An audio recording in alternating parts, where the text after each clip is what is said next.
I'm from Tamil Nadu. I'm from Thali, basically a small village near Hosur. You don't have so much of hate here. I mean, be it for anybody. I mean, come on. 70% of the content, which is misinformation, disinformation, communal misinformation, this is probably done more by either BJP or the supporters of the BJP. I'm not saying others don't do it; they do it. BJP State President Annamalai has, addressed in his tweet, if he is to be awarded, he should be awarded for creating social disharmony. Okay, I recently saw his tweet and people, I mean, I don't want to respond to him. There are a lot of other well-wishers who responded to him in a better way. There is also a narrative, obviously because of my Muslim identity. Okay. It's easier for them to say, okay, he's a Muslim, why do you believe in him, right? They've been calling me ISIS, sympathizer, terrorist. I mean, it's now so easier and so, but it is always arising from the BJP side. But that actually triggers the BJP the most because, I mean, it's their propaganda is being bursted and is being called out. Maybe true. I mean, who would have thought like a few years ago somebody like me and you would voice our opinion so openly, criticize the government, the media.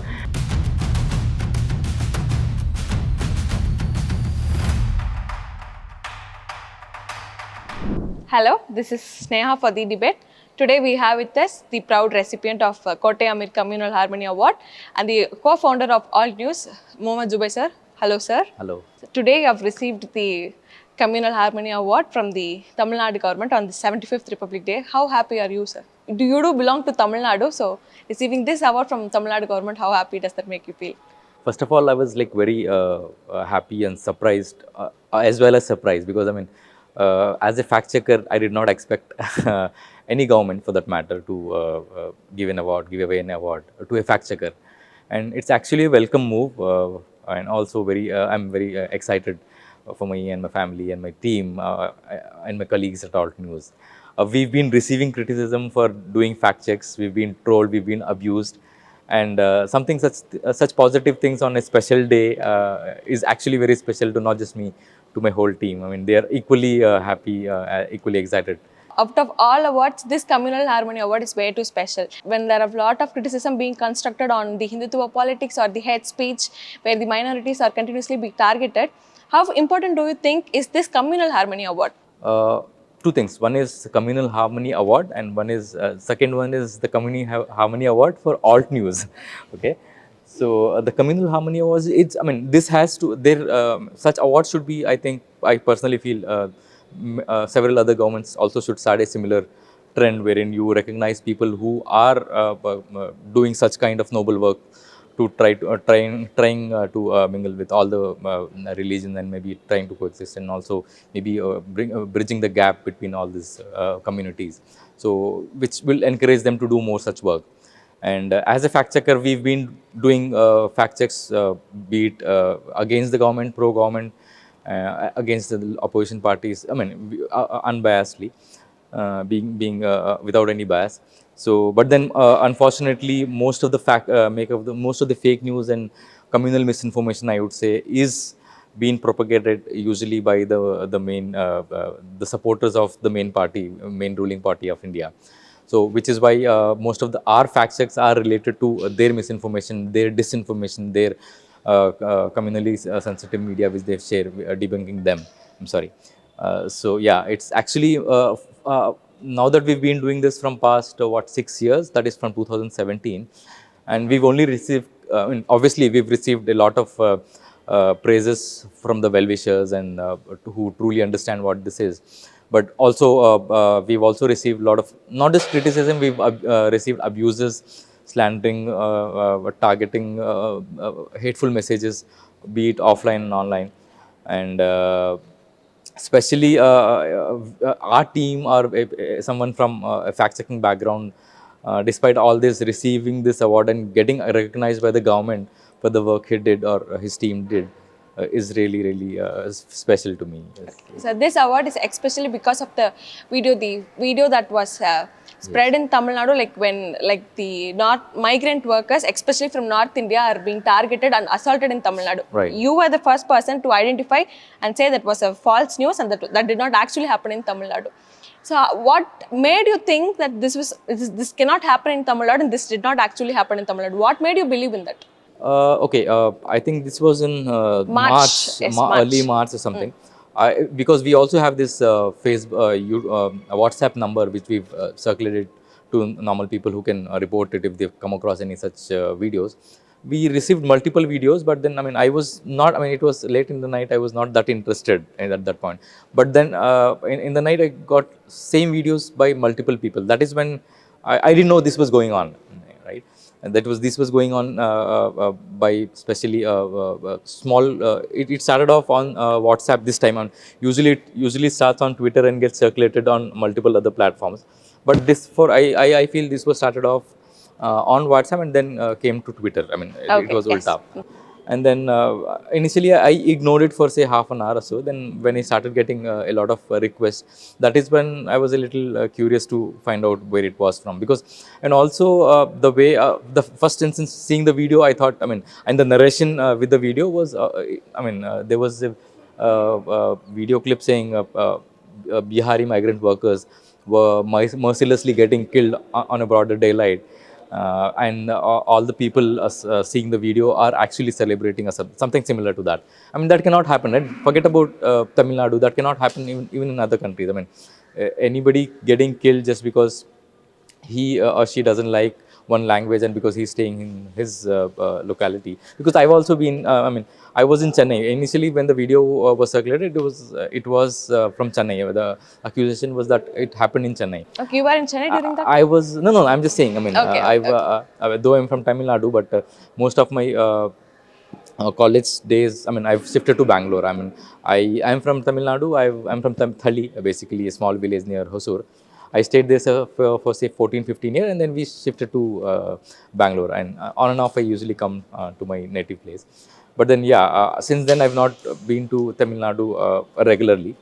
But then, right? The way it was, you don't have so much of hate here. Be it for anybody. Come on. So, but then the messages were such horrific that anybody who is not aware of this fact checking or the work what we do, which we daily encounter, would be triggered. Anybody who is not aware of a state and the customs there would think, okay, maybe because maybe it is true. And the way it was narrated, even before that, there was this debate about Hindi, non-Hindi, Tamil, pro-Tamil, and anti.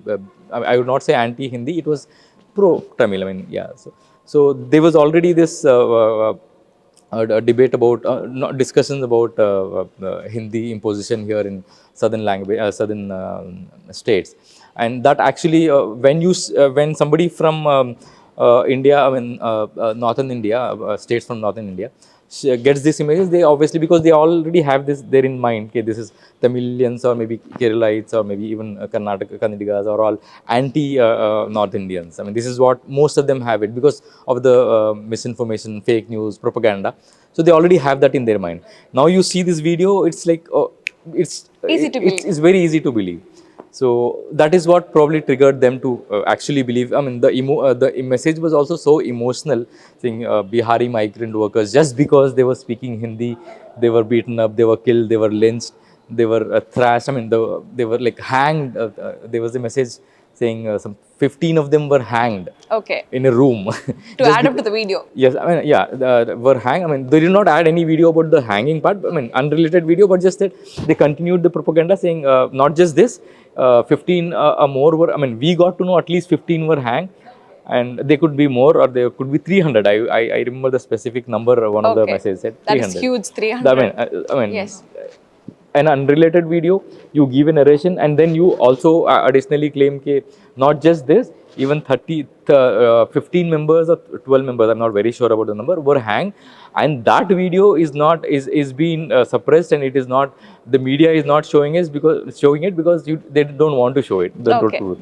And not just 15 members, actually, according to my sources, around 300 such people, Bihari migrant workers, were killed. This is Maybe people who are emotional, who are prone to fall for the news might fall, but if you as a fact checker or maybe a sane person from the media, if you see that, you would get to know, you will have your own doubts. And that is what actually triggered me to dig more deeper. And with the keywords, I started searching on Facebook, I started searching on Twitter if there are any such claims with videos. And to my surprise, shock, I would say, there were lots of videos. That is when I started. I think I started writing a thread, a Twitter thread in the night, tagging Bihar police, Tamil Nadu police, and both the CMs of the state. And I thought maybe I'll maybe tweet 2 or 3 videos and maybe go to sleep. But then I got to know there were lots of other videos. I thought that was more important. By the time if by the time I sleep and get back and continue that, I would lose say probably 14 sorry 10 12 hours. So I thought maybe let me continue. I continued say till the afternoon, and then started calling up several other DCPs from different districts, Tirupur district, Chikmagalur, Coimbatore district, and many other districts, Krishnagiri district. And I started asking if this is true, or maybe a few videos I was not able to get the information. Then I contact local policemen, and they instantly said this is what happened. I mean, they were incident, but that was nothing related to migrant workers. It was there was one incident wherein there were two individuals. Both were from Tamil Nadu. I mean, rowdy elements. They were fighting, and that video was viral with the same claim. And that it took us a day or two for such videos, because we had to get statements from the police, because that was not reported. And then yeah, we pushed the police. I would not say push, but yeah, we somehow got in touch with the police, and they also proactively started posting videos. Usually police department are, I mean, they take their own time, but in this case they all, I mean, they got to know what the gravity of this fake news. They started posting it on their social media. They also they also requested me to share the video, so that, I mean, because I have a good number of reach on Twitter. And that is, I mean, they started giving out statements, not just video statements, even on Twitter. They also said, like, people continue doing this, we might file FIRs against people, which they did later on. There were many FIRs filed, because especially against influencers who amplified that content. So yeah, So especially Tamil Nadu is a place where it's always been against the Hindi imposition. yes, But it was so easy for the people who were started right, friending this fake news that it right, is also against the Hindi people. exactly. I So mean, if that it is what. okay, if it was not your if it was not your fact checking website, so it would be very easy for them to brand the Tamil Nadu as against the, or Right. maybe anti Hindi place, Anti Hindi or anti anti not, Hindi not, people. yeah, Okay. yeah. So how do you think at this moment is the fact checking units get even more stronger? I think it's the job of every journalist, I would Okay. say. I mean, not just the fact checkers. I mean, every journalist is or should be a fact checker, because, I mean, because they are reporting on facts, right? So I think, yeah, but then also now that there is like 24/7 news cycle, which they are all more interested in clickbait articles and clickbait videos. Unfortunately, over a period of time, we've forgotten the importance of fact checking their own news or their own thing videos, which is when individuals or people like us, who are not related to this stream of media, we were more keen and somehow got into this. And I'm sorry, I forgot your question totally. Can you repeat the question? So, like, how important do you think these fact checking units get even more stronger? It's very important for fact checking units to get stronger, but unfortunately they cannot tie up with the government, right? Because most of the time, be it any government, I would say, they would have their own narratives, their own propagandas. You cannot, I mean, being with the government, you cannot fact check them.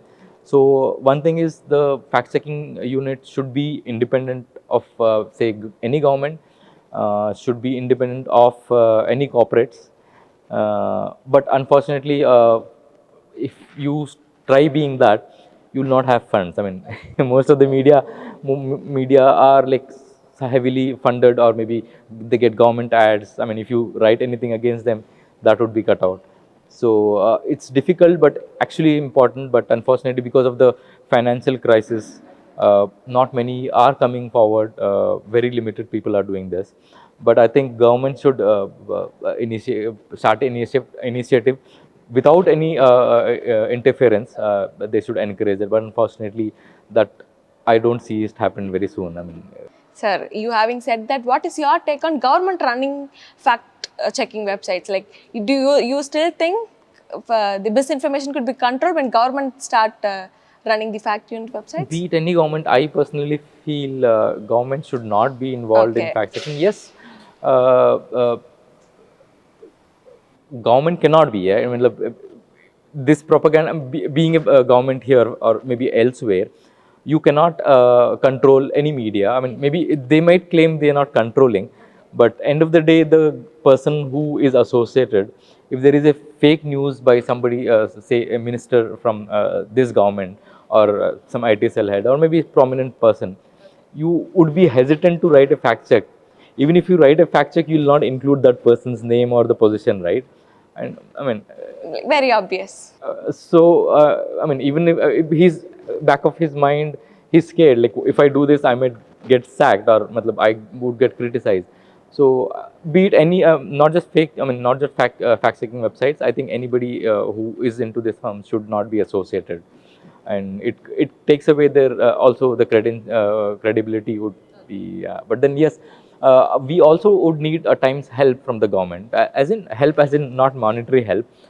Example, you have to take a statement. For example, there is a propaganda example against a government, any government, but because we don't have access to the police, we don't have access to the victims, or at times we don't have access to many other people, because we as fact checkers would not travel to multiple places, right? We usually sit at home and maybe monitor, try to call up people, try to find out whatever is there on the internet. During that, we faced difficulties getting in touch with the government officials, police officials, for their statement alone. I think that could probably help, but I mean, that should be limited to that. I mean, nothing So further. elections are nearing, like only there are a few months left. So there is every chance of fake news coming around every nook and corner. Which party to you is more probably to spread the fake news or misinformation? Anything of that kind? Okay, there are two things. One is fake news, which is at times people share it without unintentionally. One is like people create it, which is called, that is the difference between misinformation and disinformation, right? People who create the disinformation are the ones who push this agenda. And I would say fake news is dangerous, but what is more dangerous, according to me personally, is this hate speeches, amplification of hate speeches, and anything related to communal incident. Like, you though if some, for example, say if some incident has happened and the accused is, say, from a religious minority who has killed somebody from the majority community. I mean, that has happened, right? It's like you cannot deny that. I mean, he's going to face for that. But then people amplifying only if the content is, if the accused is from, say, minority or from particular background, and there are, like, say, 10 such cases, but you highlight anybody highlighting one particular cases because just because the accused is associated or related to one particular party or community is more dangerous. So I think, yeah. India has this multi-party system. Your question was which Which party party is do you more, think? right? Yes. Okay. To that, I mean, we've seen, we've been writing articles. I've been tweeting since 2017. Yes, it's not like only one party does. I mean, multiple other parties does during, especially during elections, Time. or at times if they have to amplify content from their leaders. They do that sometimes unintentionally, sometimes intentionally, and also and there are also fake news which is not, which is intentional, but again it is not dangerous. I mean, I'm not saying that should not happen, but it should. I mean, that should happen. It should not happen for sure. But as you see, if you see the ratio, I would say 70% of the content which is misinformation, disinformation, communal misinformation, and amplification of hate speeches, or concentrating on one particular section of the society or the religion. This is probably done more by either BJP or the supporters of the BJP, BJP. prominent support, not regular supporters, prominent who has a very, I mean, huge following. It is them who usually do that. And apart, I'm not saying others don't do it; they do it. But if you see the ratio of all the parties to one party is like BJP, I would say 70%.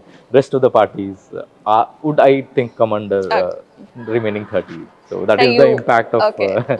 You mentioned earlier you have fact checked the news from the government and also the opposition parties. But the thing is, you have always been constantly targeted by the BJP, especially to mention it. So why do you think is that so? Like even I think you are aware of that the BJP state president Annamalai has addressed in his tweet you are a biased manipulator, such a strong word, and also he has said if he is to be awarded, he should be awarded for creating social disharmony. How do you see that? Okay, I recently saw his tweet, and Okay. people, I mean, I don't want to respond to him. There are a lot of other Yes, yes. well-wishers who've responded to him in a better way. But it is I mean, always arising from the BJP side. yeah, So why that is is because, see, two things. One is we also write fact checks and publish it. And I personally, as an individual, would also, if, for example, if something is related to disinformation, and if intentionally doing things which targeting a religion or a community, I go and co-tweet them and call them out, which I usually do that. Even if it is from other religion or maybe other parties, I do that. But that actually triggers the BJP the most, because I mean it's their propaganda is being bursted okay? and is being called out, and maybe I don't know if they get appreciation for what they do. Soon after this, they'll have to either delete it or feel embarrassment or maybe start abusing. I think that has triggered them a lot, because I call them. I mean, fortunately, also I would say I have. I mean, I've grown. My followers have also grown. Now it's like close to 1 million. Okay. So on Twitter. So I mean, soon as I quote with them, there are a lot of well wishes and maybe people from journalist fraternity. They also call them out by replying to their tweet, which is like a little embarrassing to them. This has been happening from past, but these people, I mean, so as soon as they, as I quote with them, they, I mean, they, there is also a narrative, obviously because of my Muslim identity. Okay. It's easier for them to say, okay, he's a Muslim, why do you believe him, right? There are so many other people who does similar work, I would say, but they don't. I mean, for example, even my colleague, he doesn't get targeted as much as I am. I mean, that just because it's easier for the BJP, they think it's easier for them to make the people believe some, because I am a Muslim, you should Understandable. not Yes. Yes. rely on his news. And it was like much, they've been calling me ISIS sympathizer, terrorist. I mean, it's now so easier, and so I mean, it was only used, these terms were used by trolls, I would say, but now it's all being used by people in power, and the acceptance has such, I mean, it has been so accepted by the BJP that it's like they are okay with using such slurs against my family, myself, and whatnot. So I mean, let them enjoy. I mean, I don't want to respond to those slurs, and yeah, they're like, I mean, they are hired for that. Let them do the work. So all these years of fact checking, you would have faced so many threats to you, to your family, and maybe there was a time you were sent to jail. Like, how do you take all that? You do something, you wish to contribute to the country, but the other side, these negative things, how do you manage that? Like, even what keeps you driving? In spite of all these things, what is the driving force that makes you sure that the fact should be right? I mean, when I quit my job, I thought, okay, this is the only thing I'm doing. I mean, I enjoyed what I'm doing. I mean, I've never, before starting Alt News, I also ran a Facebook parody page called Unofficial Subramaniam Swami. It was Okay. a parody page of Okay, Mr. okay. Subramaniam Subramanian Swami. Swami. Okay. And I mean, that is when I got to know, okay, people wanted to somehow speak against the government for what the misdoings, but did not have a voice. I mean, suddenly people found a voice in my page. Okay. This is during 2014-15, because not those days not many were proactively talking against the government or maybe the wrongdoings. Now many have been doing that, but then those days not many were doing it. And I think in 2017 when I quit my job, I mean, it took a lot of time to convince my family, my wife, and everybody, but they were not convinced. But I had to anyways quit and join this. And that is when I decided I'll have to continue what I'm doing. I mean, despite, I mean, but I did not expect the police would not cut my doors in say 2 or 3 years, and I would be filed in, there would be multiple FIRs being filed against me, and I would be the enemy of the state, number one enemy of the state. But then what also motivates me was the love what I get from the well-wishers and the supporters and the people who appreciate alt news. Where have you seen any fact-checking outlet or a small media outlet of a team of individuals, say 15 to 18 people, is not this has not, I mean, the fund what we receive, it is all by public donations, right? I mean, at least from past 2 3 years, it's complete public donation, and we are all. It is only because of the love what we get from our well-wishers and supporters. I mean, we could survive, and I'm sure we will survive in future. I mean, it is all because of the work what we do, which is being appreciated by the people. The way we what we write, the spontaneity what we write, people are appreciating. That is actually motivating me. I mean, I remember when I was in jail for 23 odd days, 23 plus days. Initial, I thought maybe, yeah, I knew when I was arrested, there would be protests, there would be support, there would be hashtags running saying, I stand by Zubair. I thought, okay, usually what happens is like people do that after a day or two, it gets right down, right? But then when I was in jail, I used to get this newspaper every day. Like my name was mentioned in the first paper. I mean, and then my lawyer was to come and say, okay, your name was trending worldwide, number one or number two, and across India, and lots of well wishes have been doing, I mean, protesting for you, standing by you. I mean, that is when I thought, okay, I mean, I did not expect. I mean, I've expected so much of hate, but I did not expect the love what I receive would be like say 100 times more than what the hate I receive. So I think that is motivating me to continue my work. So I happened to see a survey yesterday. It was done by Statista, and it was mentioned like the disinformation and fake news is the biggest threat, and India is ranked the highest. Right. So the other side, when you see the mainstream media, especially the national news channels, Yes. they're always been targeted for being pro-government and not actually reporting what is true. Right. So how do you see that we call media the fourth pillar of democracy, and there is criticism from the people everywhere? This statement is also being said continuously. So what is your take on that? I mean, I don't know if you follow me on Twitter. Apart from fake news, bursting fake news, 50 to 60% of my current tweets, like from past few months or a year or so, I've been targeting the mainstream media, especially the Hindi mainstream media and the anchors and the news agency. Especially, there are two news agencies. One of the agency is like viciously pro government and anti other parties and anti other things. So I mean that is unfortunate. Uh, I mean, there are IT cell for all the parties, right? I mean, maybe few have less and few have a bigger team. Uh, BJP has a very big team. I mean, during state elections, they hire people for contract basis as well. But then seeing all this circus on national news channels and agencies, I personally thought, I mean, why are they even hiring so many people? Whatever they wanted the IT cell to be, whatever they were expecting from IT cell, everything is now done by the mainstream media, the anchors, star anchors. I mean, I don't want to name them.